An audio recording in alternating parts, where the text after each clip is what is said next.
Hello student, welcome back to our channel SSC Pathshala.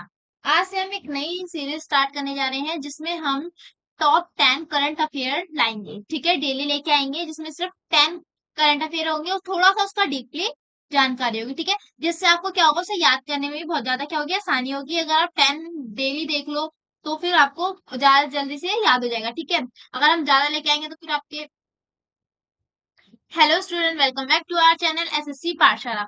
आज से हम एक नई सीरीज स्टार्ट करने जा रहे हैं जो कि क्या है, डेली करंट अफेयर की। ठीक है, जैसे आपको पता है कि एग्जाम सबके आने वाले हैं, तो इसलिए हम टॉप 10 करंट अफेयर लेके आएंगे डेली। ठीक है, जिसमें हम सिर्फ ओनली 10 क्वेश्चन मतलब करंट अफेयर के क्वेश्चनों को डालेंगे, जिसको हम थोड़ा सा एक्सप्लेन भी करेंगे। ठीक है, जिससे आपको उस चीज को याद रहे। ठीक है, कि हाँ क्या था, कहाँ पे था। ठीक है, तो चलिए स्टार्ट करते हैं।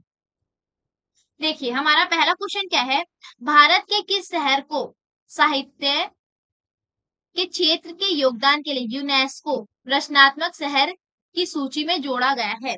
तो किस शहर को जोड़ा गया है, तो इसे जोड़ा गया है कोझिकोड। ठीक है, इसका ये आंसर होगा। ठीक है, ये आंसर होगा। अब देखो, अब कोझिकोड कहाँ का है, ये है केरल में। ठीक है, कहाँ पर है, ये केरल में है। ठीक है, अब देखो, एक तो केरल में इस जगह को मिला है साहित्य के लिए।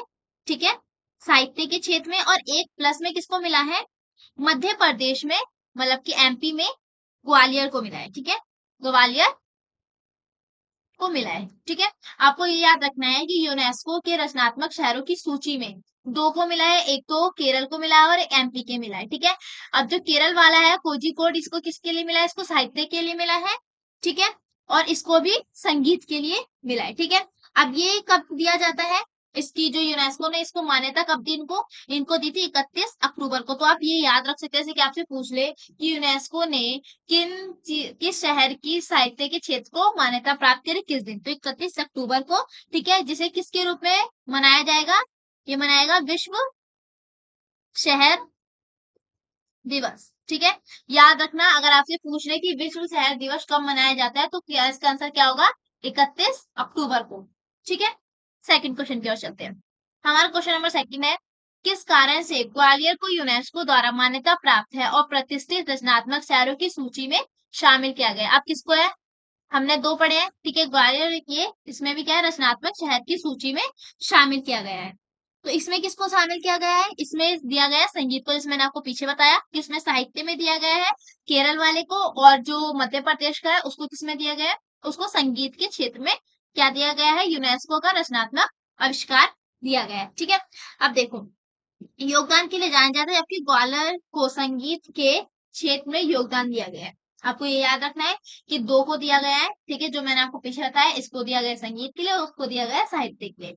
अपने थर्ड क्वेश्चन की ओर जाते हैं।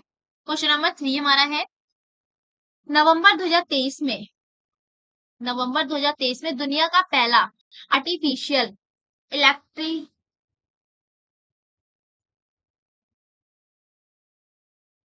हमारा क्वेश्चन नंबर 3 है, नवंबर 2023 में दुनिया का पहला आर्टिफिशियल इंटेलिजेंस सेफ्टी समिट, ठीक है, आई AI सेफ्टी समिट 2023 कहाँ आयोजित किया गया है, तो ये कहाँ पे आयोजित किया गया है, बकिंगम शायर, यूनाइटेड किंगडम में। ठीक है, ठीक है, बकिंगम शायर, यूनाइटेड किंगडम में क्या किया गया है, इसको आयोजित किया गया है, क्या, पहला आर्टिफिशियल इंटेलिजेंस समिट। ठीक है, नवंबर 2023 वाला। ठीक है, अब देखो, जो कि क्या है, दुनिया का आर्टिफिशियल सबसे पहला यहीं पे सबमिट होता है यूनाइटेड किंगडम में। ठीक है, और इसमें क्या है, केंद्रीय कौशल विकास व उद्योग और इलेक्ट्रॉनिक व आईटी राज्य मंत्री राजीव, इसमें क्या है, जो राज्य मंत्री है, स्टेट मिनिस्टर, वो कौन है इसमें, वो है इसमें राजीव चंद्रशेखर।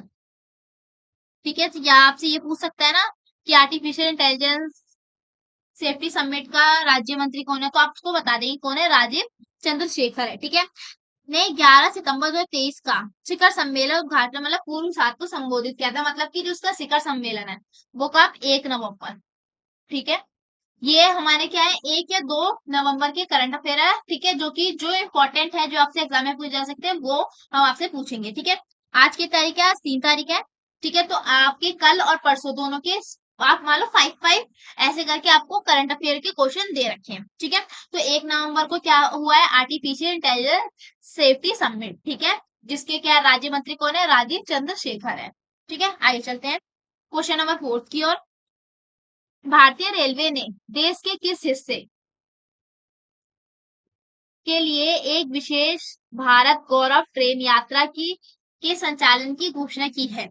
तो किस ट्रेन के संचालन की घोषणा की है उन्होंने, उन्होंने की है उत्तर पूर्वी राज्यों में, ठीक है। अब देखो भारतीय रेलवे ने क्या करा है, 16 नवंबर 2023 को, ठीक है, दिल्ली से शुरू होकर कहाँ जाएगी, या फिर दिल्ली से शुरू होकर कहाँ जाएगी, दिल्ली से शुरू होकर जाएगी उत्तर पूर्वी राज्यों के लिए एक विशेष भारत गौरव ट्रेन को स्टार्ट किया, जो कि दिल्ली से कहाँ जाएगी, उत्तर पूर्वी राज्य, जो कि स्टार्ट कब करेगी, वो इस दिन स्टार्ट करेगी और वो घोषणा कर चुकी है, ठीक है। उसने 1 नवंबर को घोषणा कर दी थी, ठीक है। अब आगे चलते हैं हमारा क्वेश्चन नंबर 5।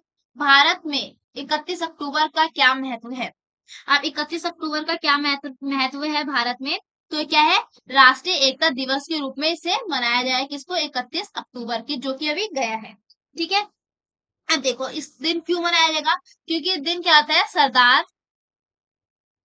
वल्लभ सरदार वल्लभ भाई पटेल की क्या है, जयंती है, ठीक है। जयंती मनाई जाती है, जो कि क्या है, 148वीं जयंती इनकी मनाई जाती है, ठीक है। जो कि क्या थे, भारत के पहले गृह मंत्री थे, ठीक है। दूसरा पेन ले लीजिए। जो कि भारत के क्या थे, पहले गृह मंत्री थे, ठीक है। इनके बारे में मैं पॉइंट लिख रही हूँ, ठीक है। जिनकी मतलब की जयंती के रूप में हम 31 अक्टूबर को क्या मनाएंगे, राष्ट्रीय एकता दिवस के रूप में उसे मनाएंगे, ठीक है। राष्ट्रीय एकता दिवस कह लो या फिर राष्ट्रीय एकता दिवस, मतलब दोनों ही वही चीज है, ठीक है।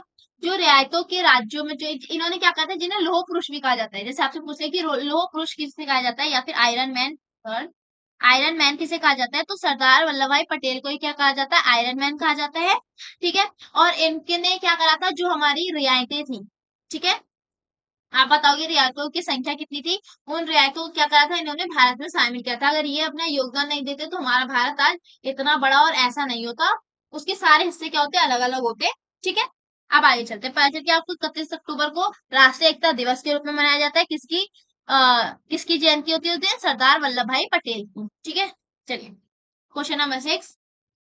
स्टैचू ऑफ यूनिटी किस नदी को देखती है, तो मतलब जो स्टैचू ऑफ यूनिटी बनी हुई है वो किस नदी को देखती है, तो आप क्या कहेंगे, वो किसको देखती है, नर्मदा नदी को देखती है, ठीक है। आगे चलते हैं हमारा क्वेश्चन नंबर 6, ठीक है।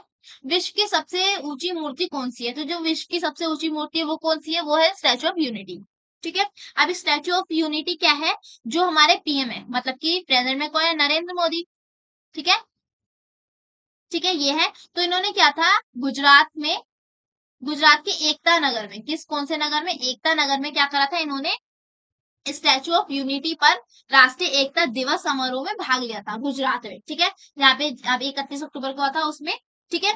इन्होंने क्या करा था, जो हमारे ये स्टैचू ऑफ यूनिटी किस पे बनी है, ये बनी है सरदार पटेल की उस पे, ठीक है, उनकी है। तो उस पे उन्होंने क्या करा था, हमारे नरेंद्र मोदी जी ने 31 अक्टूबर को उनको मतलब नमन करा था, ठीक है। अब आगे चलते हैं क्वेश्चन नंबर 7। भारतीय वायु सेना में सेवा देने वाला पहला सुपरसोनिक लड़ाकू विमान कौन सा था, तो आप बताएंगे ये कौन सा था, बताइए। नहीं पता, चलो मैं बताती हूँ, MiG-21, ठीक है। अब ये क्या है, वायुसेना, ये आपको दिख रहा होगा, वायुसेना में भाग लेने वाला सुपरसोनिक लड़ाकू विमान था, ठीक है।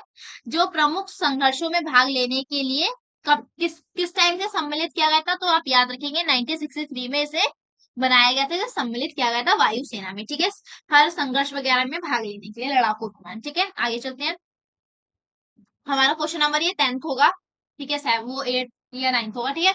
अब देखो 54 में भारतीय अंतरराष्ट्रीय फिल्म महोत्सव IFFI के लिए अंतरराष्ट्रीय जूरी के अध्यक्ष कौन थे, तो इनके जो अध्यक्ष थे आप बताओ कौन थे, तो इनके जो अध्यक्ष थे वो कौन थे, शेखर कपूर, ठीक है। अब देखो इन्होंने, इनके अध्यक्ष भी कौन है, अंतरराष्ट्रीय जूरी के सदस्य के अध्यक्ष यही हैं, ठीक है। आप पता चल गया, ठीक है।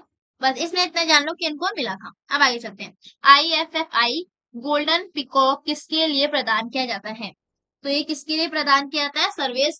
सर्वश्रेष्ठ फिल्म के लिए। ठीक है, अभी आपने देखा IFFI जो हमें पीछे हमने पढ़ा, ठीक है, उसके लिए प्रदान किया जाता है। अंतर्राष्ट्रीय जूरी फिल्म को मिला था गोल्डन पिकॉक के लिए। ठीक है, निर्देशक और जो निर्माता होते हैं, डायरेक्टर और जो राइटर होते हैं, उनको दिया जाता है। ठीक है, आगे चलते हैं। बस ये हमारे यहाँ पे क्या होगा, 10 क्वेश्चन कंप्लीट हो चुके हैं। ठीक है, तो आज के लिए बस इतना ही। 10 क्वेश्चन हमने आपको थोड़ा डीपली पढ़ाया था। ठीक है, अगर आपको ये वीडियो अच्छी लगी तो इसे लाइक शेयर सब्सक्राइब करें एंड थैंक्स फॉर वॉचिंग।